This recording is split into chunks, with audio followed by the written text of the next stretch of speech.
And good afternoon, everyone. Phil Penarski here with CBS 42 Now. Hope you're all having a great start to your Wednesday, and you know what that means.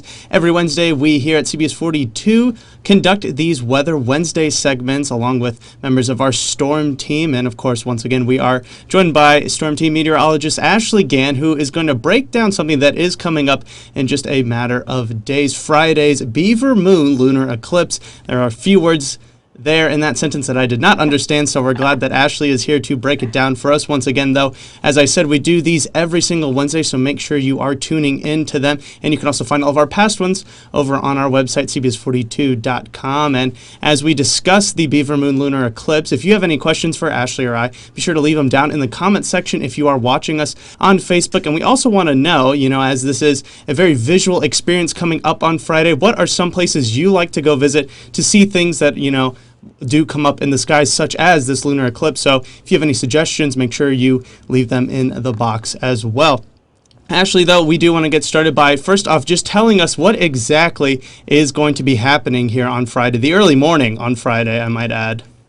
Yeah, so we have a very special lunar eclipse. What makes this so special is this is one of the longest viewing periods that we've had in over 500 years of a lunar eclipse. That means that if you want to try hard enough, you'll be able to see some of this lunar eclipse sometime just after midnight Friday morning until about sunrise Friday morning. So that's why we're calling this kind of a late Thursday night, early Friday morning event. Technically, this will actually begin at around 12:02 a.m., but you really won't start to see the dimming of the moon until closer to 1 o'clock, where it peaks at 3:02, and that's when the moon will actually change colors into a bit of a brownish or reddish color. I can show you a picture of that in just a moment, and then it will return to more of kind of a milky gray color, and then it will be more like the moon again once it emerges back into that sunlight. Because for those that may not know, the moon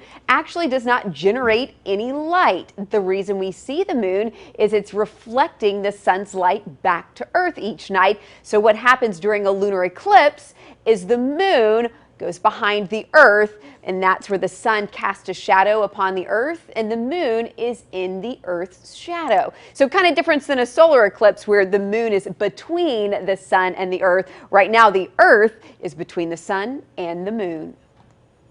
Yeah, now once again, Ashley Gann, storm team meteorologist, joining us to break down the Beaver Moon lunar eclipse that's happening early Friday morning. Ashley, I do want to, as we see that graphic behind you, those are some of the peak times, some of the times to really keep an eye on, as everybody can see. It is fairly early in the morning. Kind of break down. Set the alarm for sure. Yes, no, definitely, if you do want to check it out. One thing, though, and you broke it down very well in your article that is available to everybody right now over on cbs42.com, sort of the difference between partial and complete or full lunar eclipse. We're expecting a partial one for Friday. Is that correct? We are. So if you'll notice in this picture behind me, you see how part of the moon is darker than the other side. This is what a partial eclipse would look like. You'll still see some of the detail on the moon, but it will take on this kind of brownish, reddish color. The darker side of the moon is the part of the moon that's deeper into Earth's shadow, where there may be a sliver of the moon that is still reflecting or refracting some of the sun's light.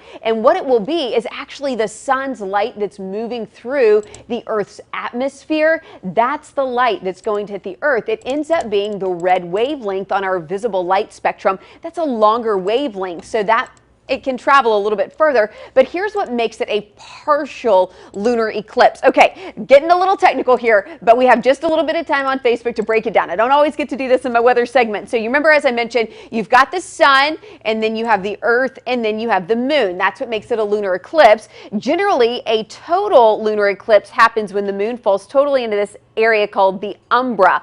But what we will see is the moon will split between the umbra and the penumbra, which is that little area just outside of the Earth. But all that to say, it will be a 97% coverage of the moon. So I'm calling it a near total lunar eclipse. It's not going to be full. It won't be 100% in the center of the darkest spot of that shadow. However, it will be 97% in that area shaded called the umbra. Only 3% of the moon will actually still be in this outer little edge called the penumbra. So again, that's what is the difference between between that total lunar eclipse and that partial lunar eclipse. But for this one, it's a near total lunar eclipse, and honestly, won't be able to tell very much that it's not really a total lunar eclipse, because that moon's going to darken and turn that deep brown, deep red when you see it kind of at its peak. But again, if you want to see the peak, it's going to occur at around 3:02 a.m. Central Standard Time. All right, once again, Ashley Gann joining us to break down the Beaver Moon lunar eclipse happening this Friday. Early Friday morning, if we want to bring up those times again and really kind of break down the best times to really check it out. As you can see, the peak happening just after 3 a.m., as Ashley just mentioned. This will likely...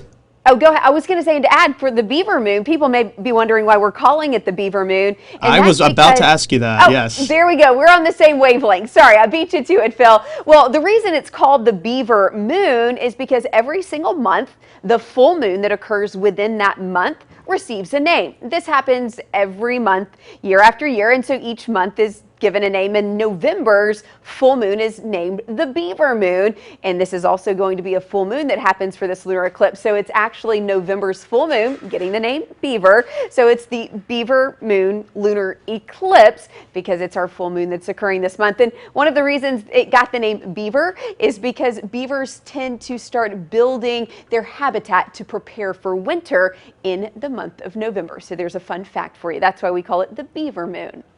And that's why we love doing these Weather Wednesdays with you, Ashley. You're so full of knowledge. You always have all these great little tidbits that really do bring this whole sort of teaching lesson full circle. I do want to quickly go over some of the comments. Again, we are asking for anybody that's maybe has any ideas of where the best places to check out the lunar eclipse might be. Of course, it is very early in the morning. I was thinking something like Vulcan, kind of around there. I think that would be really great, right next to the station. But we have some people.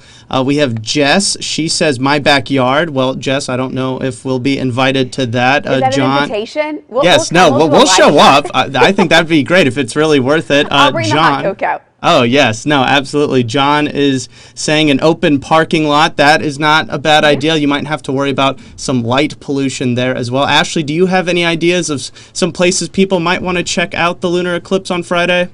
Well, I will say this. So the benefit to lunar eclipses is just as long as you can see the moon, it's going to be in the western sky. So just after midnight through around daybreak, just look to the west and you'll be able to see the moon.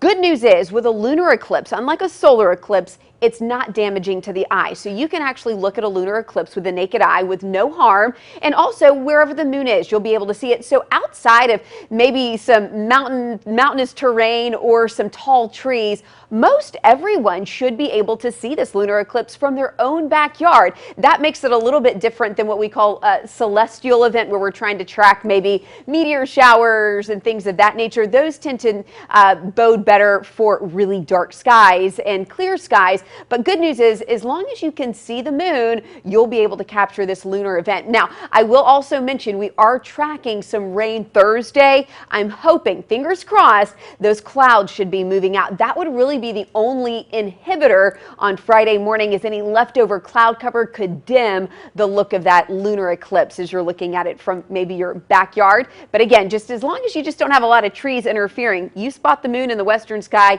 you'll be able to see the lunar eclipse early Friday morning.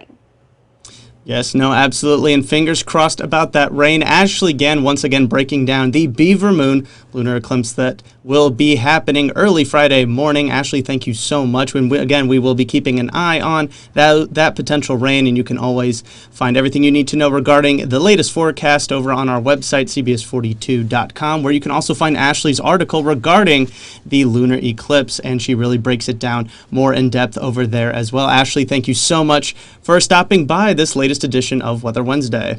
This was fun, and everybody set your alarm for Friday morning. Yes, no, absolutely. And we hope to get a bunch of pictures. If you do have them, be sure to send them on over to us here at CBS 42. Once again, I'm Phil Penarski, and we want to thank you for tuning in to this latest edition of CBS 42 Now, and we hope you have a great rest of your day.